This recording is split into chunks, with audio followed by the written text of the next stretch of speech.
Hello guys! Ayan, for today's vlog. So, ano ba sasabihin ko? Ayan!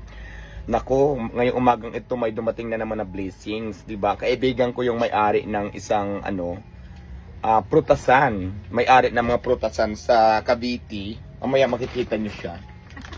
So nagdala na naman siya ng dragon fruit. Ayan. Dragon fruit.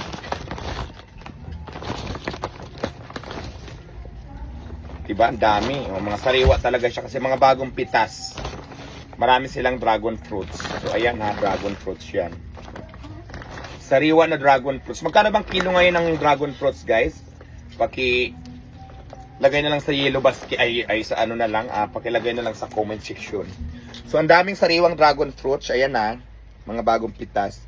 At syempre, hindi lang yan. Mayroon pang sariwang ito. Kaya lang iba yung amoy niya. Hindi ko alam kung ang nangangamoy yung kilikili ko o yung laman ng ini-flex nga natin yung laman nito. Ayan, so dito i-flex natin. Ayan, ano to? Kasama ba ito sa gift? Ito ba yung nangangamoy? Ay, hindi siya. Kaya pala nangangamoy, guys. Pamilyar ba kayo sa amoy na naamoy ko? Kaya pala nangangamoy, guys, kasi ayan siya, durian. Alam niyo naman, guys, kung anong amoy ng durian, 'di ba? So ayan siya, durian, isa, dalawa, tatlo. Aray ko, natinik pa ako. Apat. Ayan, di ba? Sariwang durian. So, ayan. Maraming salamat sa nagbigay na naman. Ang nagbigay nito ay si Nini. At saka syempre ang asawa niya.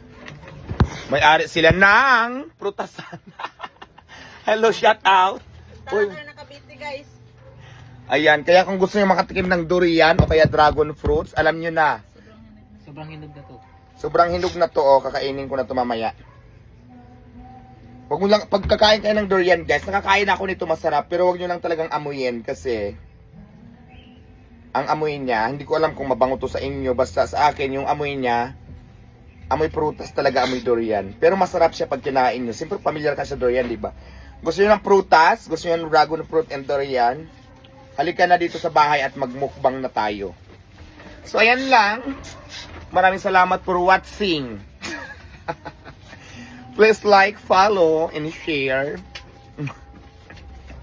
Ano mga sabihin ng mga basher nito? Bye-bye!